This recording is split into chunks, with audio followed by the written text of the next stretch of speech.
Hey everybody, come on in. Come on in. Yeah, it's the best time of the day. It's time for Coffee with Scott Adams. And as luck would have it, I'm Scott Adams. You came to the right place. How can you make this day better than it's already going to be? It's going to be a good one. I know you don't believe it yet, but there's a good day ahead for each and every one of you, guaranteed. Or double your money back. But all you need to make it a good day is a cup or mug or glass, a tankard, chalice or stein, a canteen, jug or flask, a vessel of any kind. Fill it with your favorite liquid. I'm partial to coffee. And join me now for the dopamine hit of the day, the thing that makes everything better. It's called the Simultaneous Sip. And just watch what happens when we do this. You ready? Go. Well, yeah. That's the good stuff. Well, everything's looking up today. Do you remember when we used to have, what was the name for it? It was called news? News. You've heard of it, right? It would be you'd wake up in the morning and something that President Trump had said on Sunday had caused the whole world to be on fire and people's hair was up. And then Monday you'd wake up and you'd say, yeah, let me dig into this news. This is a meaty, juicy, good quality news. And then Trump decided to go silent. And the news decided to just stop covering news, as far as I know. Or the news all stopped. Or the only news that mattered was about Trump. I don't know. So we're going to have to dig deeper to get the news, because there isn't much of it. Of course, the world did not stop producing news, but the news business isn't really that interested in the old kind of news. They like Trump news, and they should, because that's the good stuff. Let's talk about a few things that are going on. Because we live in a simulation with lots of code reuse, we see stories that look like other stories, or they tell us something about those other stories, or they're just weird coincidences, such as we just had a protest / insurrection / some say a coup in the United States, or coup attempt. Now, the smart people don't say that, but a lot of people do say it. At the same time, the country of Myanmar, which Fox News calls Burma. What's up with that? Have you noticed that?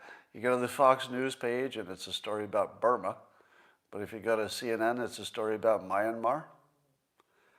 I feel as if they can't both be right. Are you telling me that the news doesn't know the name of a fucking country? Which one of them is wrong? Oh, do you know? One of them is wrong, right? Because the country only has one name, and the news is reporting it as two different kinds of countries. So I'm going to guess that one is politically correct, and that what might be what CNN is using, Myanmar. And I'm guessing that one of them is politically incorrect, which is maybe where Fox News is. But that said, after seeing the Myanmar, or maybe Burma, situation in which the military just took over for the civilian government, and they say it's going to be martial law for a year. These things often don't last just a year, but we'll see. So I decided to put together a guide for people who can't tell the difference between a coup and a protest. So here's my little guide. I tweeted this, and this is for journalists, because sometimes you just can't tell. You'll be looking at a situation and you'll be like, wait a minute, is that a coup attempt, or is that some kind of a protest with some law breaking? I can't tell. So I put together a handy guide, and it goes like this. If what you're watching involves the military, well, that's a coup. Myanmar or Burma is a good example. The military took over for the civilian government. That's a coup. When the military is involved, or somebody's military is involved, that's a coup. But if the event you're watching involves a Viking hat, not a coup. In fact, I don't know, in the history of humanity, has anybody ever worn a Viking hat to a coup? Well, maybe in Viking days. Maybe. Maybe they wore a lot of Viking hats back in Viking days. But no, if you see no military involved, but there is a guy in a Viking hat who seems to have done pretty well in terms of how far he got in the protest, that's most likely not a coup. That's most likely a protest in which things got out of control and some laws were broken. Now, apparently Democrats are really bad at coups, or at least the military kind, because they believe that you can take over the country with zip ties. Now, if that were possible, we could save a lot of money on our military expenditures, because we could just say, well, why would we need battleships and F-35s when we've just shown that you can take over a country with a handful of zip ties and a Viking hat? If that's all you need to conquer a country, I believe we're overspending with our bombs and our bullets and stuff, which have no apparent use, because it's totally practical, according to CNN and MSNBC and New York Times, and these are credible organizations. It's quite possible to take over a country with zip ties and maybe some clubs. Yeah, because if you can take over an empty room, such as a room in the Capitol, if you can control an empty room, you can control the whole country. Yeah. And if you could take a hostage, let's say a politician, and you could keep them hostage, well, we would just surrender. We would just surrender. I would say to myself, whoa, whoa, whoa, you're going to hurt Mike Pence? I abandon the Constitution because I have to save Mike Pence. Is that how it works? Or would we say, I'd sure hate to see anything happen to Mike Pence, but what are you going to do? I don't think we're going to give up the country. I don't think a hostage would be quite enough to overthrow the government of the United States. But suppose you say it wasn't just the vice president. Suppose they had taken the president hostage. No, it still doesn't work that way. We would still let them kill the president. We would. We wouldn't like it. We would be very unhappy about it. But we're not going to let them conquer the country to save one life. Doesn't really work that way. So for all the dumb people who thought there was something like a coup that happened, I would call that the big lie. Now, I know that the Democrats are trying to use that phrase, the big lie, in another context, but I think the big lie is that there was a coup attempt, when obviously, demonstrably, logically, factually, and in every way that you can look at a situation, nothing like that, even remotely like that, happened. There was nothing in that zip code of being a coup. You really need to kind of bring the military if you're going to do the coup thing. You don't bring zip ties and a Viking hat. That's just the rule. I don't make the rules. All right, Alan Dershowitz apparently is one of those people who can, by the nature of his job, I guess teaching at Harvard or something, that allows him to nominate people for the Nobel Peace Prize. I didn't know how that worked. But apparently he's a nominator, and he nominated both Jared Kushner and Alan Dershowitz did. He nominated Kushner and Avi Berkowitz, who works with Kushner, for their work with the Israel and Arab nations and the Abraham Accords. What do you think of that? Do you think that the Nobel Peace Prize is appropriate? I would say I've never seen one more appropriate. Never seen one more appropriate than this. Now, we don't know how it'll all go, blah, blah, blah, right? Anything could go wrong. But can you even think of anybody who did something more deserving of the Nobel Peace Prize? I can't think of anybody. I can't think of a historical example that was more appropriate to the Peace Prize. Now, I'm going to give you a little behind-the-scenes information that I maybe wouldn't have mentioned if Trump were still in office. But most of you know I got to visit with the president, President Trump. And I was invited in to talk to him in the Oval Office. It was kind of the coolest thing that ever happened to me. But while I was there, I was with Avi Berkowitz. And he organized it and just made sure I got introduced to the president, and he was with me in the room when we were chatting.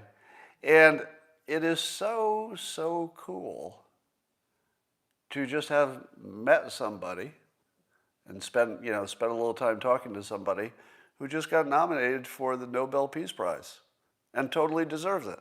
Like, no doubt about it. No doubt about it. Deserves, he and Jared Kushner. And I met Jared Kushner. Well, I'm going to tell you this story. So there's some stories that I wouldn't tell you in public, except that the president's now moved on, and you feel like you can tell some things because they're not terribly important. But when I was waiting to meet with President Trump, I was in this outer office, that you're sort of waiting to get into the inner office. And Jared Kushner came through, and he was with another gentleman, and he apparently recognized me and introduced himself. And I guess a number of people in the White House had read my book, Win Bigly, and so they were kind of generally familiar with me there. So Jared Kushner stops, says hi, introduces himself, and then this is the part I probably shouldn't tell you, but it's just funny, so I will. He was with, I believe it was the Mexican finance minister.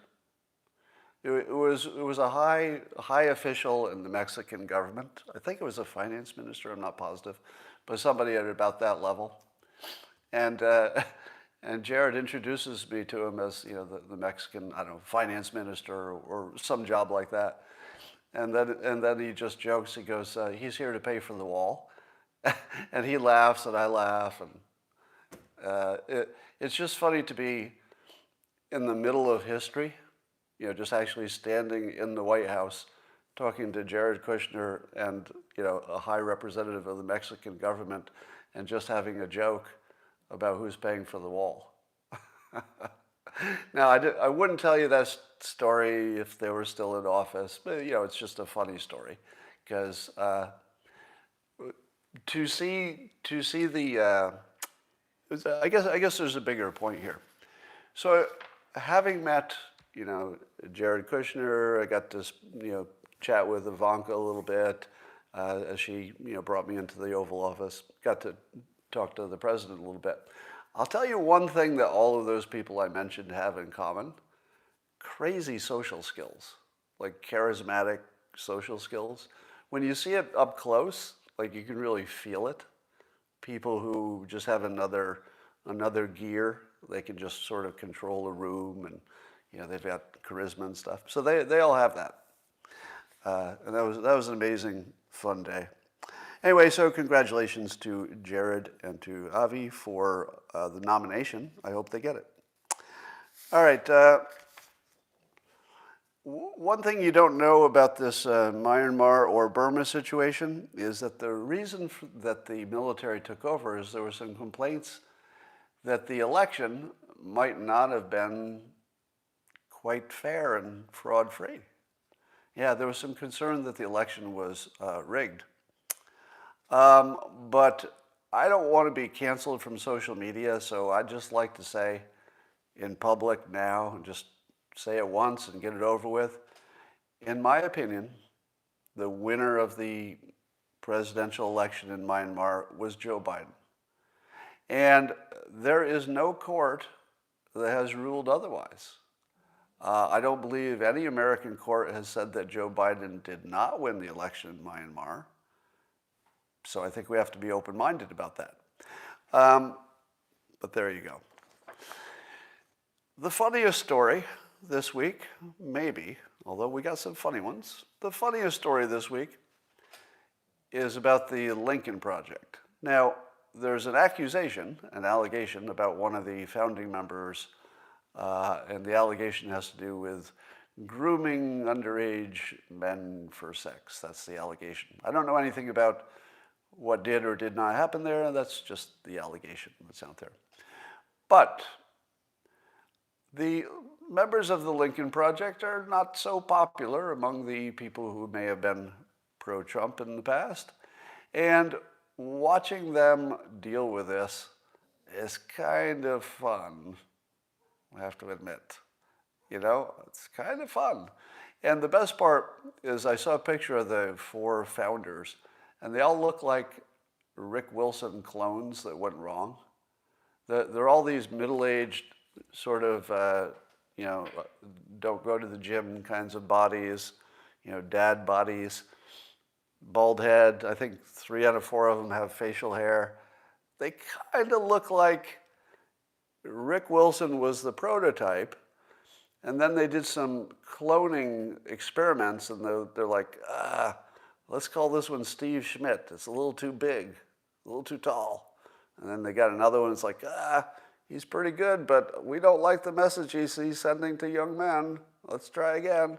Try another clone, and it's just that other guy whose name I don't know. And I thought to myself, how would you like to be in a group in which you were being called a clone of Rick Wilson? I don't know. I would quit that club.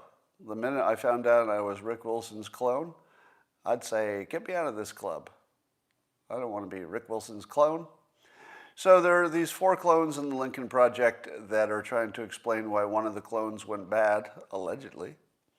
But while it is certainly true, and it is 100% true, that there are 4 individuals, and any allegations, true or not true, about one of the 4 should not have any impact on the other 3, who were not involved in this activity, alleged activity, and there's no evidence that they were even aware of it at least at an operating level. Maybe they heard rumors or something. So we can't say anything about the other 3. But we do live in a world where those Lincoln Project people, they did try to say that the Republican Party, the Trump supporters, were sort of all the same as the worst among them. That's sort of a precedent, isn't it? That all the Trump supporters are kind of just as bad as whoever the worst Trump supporters are, be they racist or idiots or whatever. And I think that's a standard that we should embrace. Rather than fight against it, just say, you got a good point. If you're a group of 4 people and one of you has been accused of heinous activity, well, I think we can apply that to the other 3. I don't make the rules. I just apply them the way they've been presented to me. If the rule is that everybody in the group is as bad as the worst member, well, then you're all Rick Wilson. See what I did there? You thought I was going to say you're all that bad one who got accused of stuff? I was going to go there, but it was funnier when I said you're all Rick Wilson. Because it's hard to imagine anything worse than being Rick Wilson. Anyway, the fact that they all look like the same guy is just hilarious to me. All right. Let me talk about masks. And I think I'll watch my Twitter followers decline as I'm talking about this. Let's see how low it gets. You can open up. All right, I got 604.1 thousand followers. We'll see what it looks like at the end of the day. All right, let's talk about masks and whether they work. First thing you need to know is, how would I know? How would I know? Am I a doctor? No.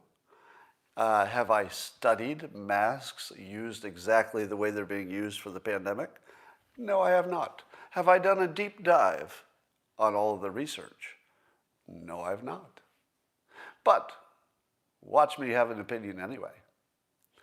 Here is the dumbest opinion, all right? The following opinion, if you hold this, is just stupid. I'll tell you why, but first I'll tell you it's stupid.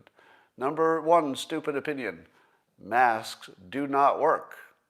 That's just stupid. Number two, stupid opinion, masks definitely work. Stupid. That's a stupid opinion. So the two stupid opinions, which you should not hold, masks definitely work and masks definitely don't work. Those two are stupid. All right? If you hold either of those opinions, I'm hoping that you will improve on those opinions. I mean, it's okay to have a preliminary opinion, but maybe you can shade it a little bit. All right? If you hear somebody saying, there's a video of a doctor saying that masks don't work and he only wears his mask to make people feel good, but that masks don't work. That's a stupid opinion. It comes from a doctor, but it's not less stupid because it's stupid on the surface. And one of the examples that he used in his stupid opinion is that if you took a bunch of dirt and you threw it against a chain link fence, sure, some of the dirt wouldn't get through because it hit the chain part. But there's so much of the dirt would go through the chain link fence, it would be as if the fence were not there for all practical purposes. What do you think of that opinion? Is that a wise opinion that maybe you agree with or you don't, but is it a rational, good thinking? No, it's not. It's not. Because the virus doesn't travel on its own, which is what the analogy of throwing dirt against the fence would imply. The analogy that should work is that the flea is on the dog and the dog is trying to get through the fence. In this case, the dog is the water particle. Can your water particles get through your mask? Well, why don't you test it?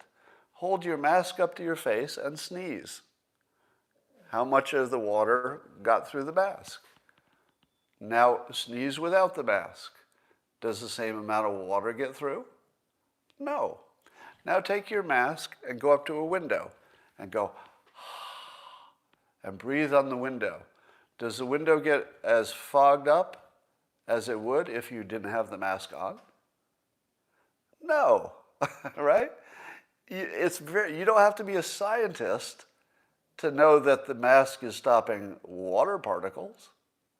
You can test it yourself. Literally, just walk up to a window and breathe on it with a mask and then without. Tell me if there's a difference. I think there will be, right? So if the water particles are clearly being limited by the mask, not stopped, but limited, if we know that the virus travels on the water particles, and we know the water particles are mostly getting stopped by the mask, you can test it yourself at home, what are the odds that the mask stops the water particles, but then the virus just flies off at the end and goes freelancing through the atmosphere? It's not a thing. As far as we know, it's not a thing. So here's how to know who to believe about masks. If somebody says, masks don't work, boom, stop listening to them, they're stupid. If they say, no tests show you that masks work, stop listening to them and anything they ever say for the rest of their life. That's stupid. Now, it may be true that we do not have high-quality, randomized, controlled tests of masks specifically in this coronavirus context. That could be true, and probably is true. But that's not telling you anything about masks not working. It just means that we haven't studied it in this context, and it would be hard to study it because of ethical concerns, right? You couldn't put somebody without a mask around the virus because you'd be putting them in harm's way, and that's not cool for a test. Or at least you'd assume you might be putting them in harm's way. So here's how to know who is telling you something to believe about masks and who to ignore. Ignore everybody who says they definitely don't work. Ignore everybody who says they definitely do work. And pay attention to anybody who uses the following words: risk management, friction, water droplets, viral load. If you hear any of those words when somebody is saying pro or con masks, listen to them. Listen to them, because they know what they're talking about. Now, they could be wrong, and they could be right. In fact, two people could disagree and still be talking about all those things: water molecules, viral load, friction, risk management. All right? So that's what you should listen for. People who talk in terms of risk management and viral loads and stuff know what they're talking about in terms of a rational way to look at the question. Doesn't mean they're right, but at least they're thinking right, even if they get the wrong answer. Now, the other thing I get is, what about Dr. Fauci, who once said masks are not perfect protection? Somebody sent this to me just moments ago before I got on here, saying, look, Fauci himself, here he is, his own words, prior to saying that masks were important, he said it would be an illusion to think that masks are perfect protection. So was Fauci lying when he said masks are not perfect protection? Or is he lying now when he says masks are recommended? So which is it? Is one of those not true and the other is true? That masks are not perfect protection, that's what he said originally, and now he says you should wear them. Those are the same fucking thing. There's no difference. They're not perfect protection, but you should wear them. Do you know what else is not perfect protection? Your seatbelt, but you should wear it. Do you know what is not perfect protection? The lock on your door, but you should still lock it. Somebody might try to get in through the window, but you should still lock the door. All right? So when Fauci said they're not perfect protection, he admitted later that it was in the context of hoping that people did not hoard the necessary limited stuff that the healthcare workers needed. Once he admitted that that was really what was behind it, then he took his earlier statement that they're not perfect protection, and he kind of put that in a different context, which is viral load, better than nothing, probably makes a difference. All right. What about the people who say, but Scott, how many times do I need to show you this graph of this certain state or this certain country? And here's the point where they introduced the masks, and look, infection still went up. So there's your proof that masks don't work, because the places that used them, they did not get better outcomes than the people who didn't. Scott, that's obvious. Mask here, mask there, same outcome. Proof. Right? No, that doesn't make any sense. The fact that you compared two places, one had masks and one didn't, and they got equal outcomes, proves nothing. Absolutely nothing. And if you think it did, why did you think that? Because there's so many things that are different about those any two areas that you don't know if it was the masks that made a difference or not. Now, where would be a place that you would have guaranteed required masks? What kind of a situation would have mask requirements? Well, I think it would be a place where they knew there would be a lot of virus problems. And so if they had a hot spot, they would, of course, say you better wear masks, because it would be even worse if you don't. So what would a hot spot look like if it was only, let's say, 90% as bad as it could have been, because they did wear masks? Well, it would look like not so good, because it's 90% as bad as it could have been. Maybe the masks made 10% difference. Would you know the difference? Because you don't know what it would have been. You only know what happened. You don't know what it would have been without the masks. And if you don't know that, you don't know anything. So to compare a place that had a hot spot, so of course they had masks, the correlation is hot spot causes masks, right? That's the correlation. It's a hotspot, so that causes a mask requirement. Another place is not a hotspot so much, no mask requirement, but they also have infections, maybe because they don't wear masks. So if you had two places with the same outcomes, could you then declare that masks work or they don't? Nope. No. And if you think you can, then you don't know enough about how to analyze things and how to compare things properly. You just can't do that because you don't know what would have happened for the same situation with no masks. You only know what did happen with masks. The reason that we rely on randomized controlled tests is because every other kind of test is misleading. You get that, right? The reason that there is a gold standard scientific test with randomized components and controlled, and you've got the base case you're comparing to. The reason you have to do all of that, and then you still have to repeat it, and you still have to have it peer-reviewed before you know anything, is because all of the other ways of looking at stuff are illusions. You think you're looking at something that means something, but you're not. Until you do the randomized controlled study, it's the only way you can know you're not being fooled by what you think is obvious, but the math doesn't support it. So that's my thing on masks. If you're convinced they work, definitely, totally, 100% work, that's stupid. If you're convinced they do not work, that's stupid. But if you think that there's a good risk management argument for them based on viral load and water vapor not going through masks entirely, I'd say that's a reasonable position even if you're wrong, right? Could you have a completely reasonable position that masks cause some friction and they should work, but then it turns out, someday we do some kind of randomized controlled study and we find out they didn't work? Would I be the dumb one in this argument? No. I would still be the smartest person in the argument, even wrong. Because that's how science works, right? You can be a very smart scientist, and then your experiment doesn't prove what you wanted it to, and then you're wrong. You could be the smartest person and also wrong.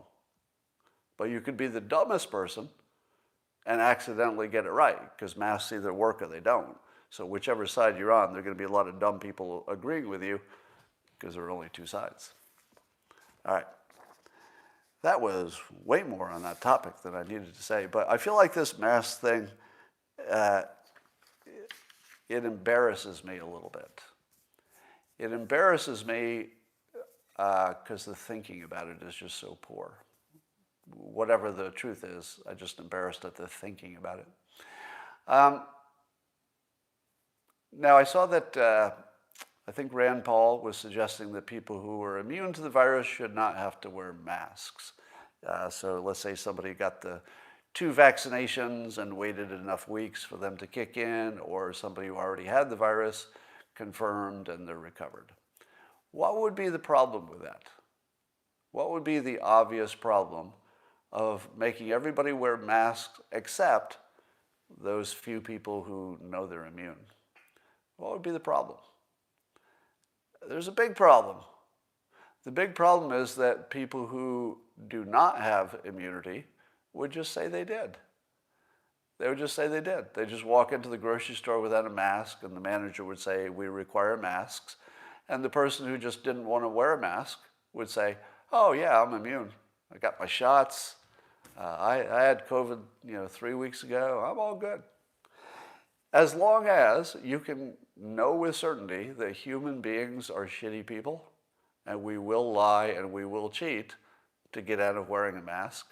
I mean, half of the conversation about wearing masks is people telling you how they get out of it, right?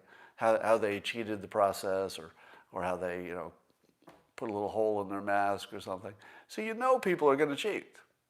So probably you just can't have a situation where some people get to not wear masks, even if scientifically it makes perfect sense. Scientifically, it makes perfect sense. But socially, you just can't do it because too many people would cheat. All right.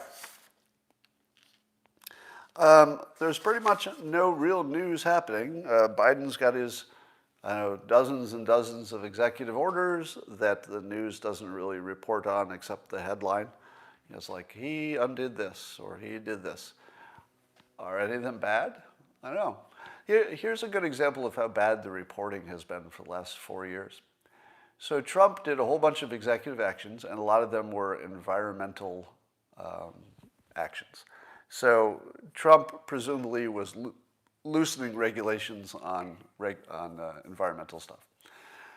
Where was all the reporting about all the problems that happened because of Trump really reducing those standards in various places? I didn't see any. Did you?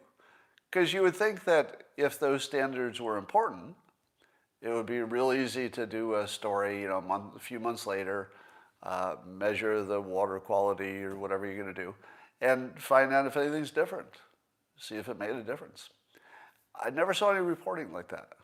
And it seems like the obvious thing. If he changed something, that they would report on what that change, caused. But I didn't see it. So we don't really have that kind of a news business anymore. So Biden can just sign, dozens and dozens of executive orders. I don't know if there'll ever be any news coverage on the ins and outs of whether they were good ideas, because there's just sort of no real news anymore, at least about detailed stuff. Let's see. So how long do you think Biden will get away with not answering questions from an unfriendly press? Do you think he can get through his entire term without ever really being available to talk to the press? Because his spokesperson, Jen Psaki, I said this the other day, she's very capable. Obviously, smart and knows how to talk in public and stuff. But I think people are going to get tired of hearing from her and not from the president until he hands it off to Kamala. What's the betting on when he makes his move? I'd say after the midterm would be the best bet. I would think that they want to keep Biden in there through the midterm, but that after that, there won't be a good reason to keep him. There would be a good reason for Kamala Harris to get a little experience in the job so that she's the one who can run for re-election. Or election, I guess, if you didn't get elected in the first place. When will he meet other world leaders? Oh, that's interesting. Yeah, Biden hasn't met any other world leaders, but I don't expect that will be any kind of a story, because Biden can put on a suit and shake hands with people, so he can handle that. Biden delayed the moon landing, ceding it to the Chinese, somebody says.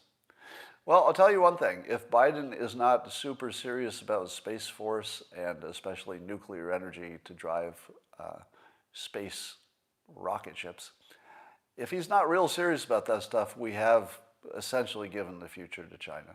And you might as well join the Chinese Communist Party now. Get it over with.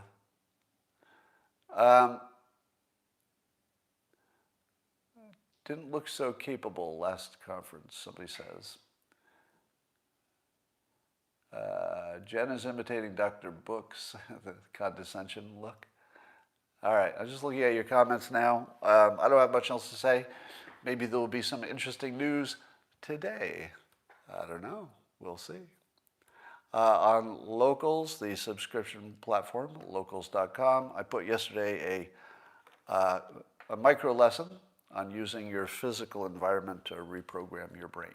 So if you're on that platform, you can see that. There are now dozens and dozens of my micro lessons on the Locals platform.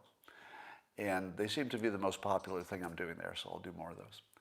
How's Christina? She's great. Thanks for asking. And that's all I've got to say for now. And I'll talk to you later. All right. Bye for now.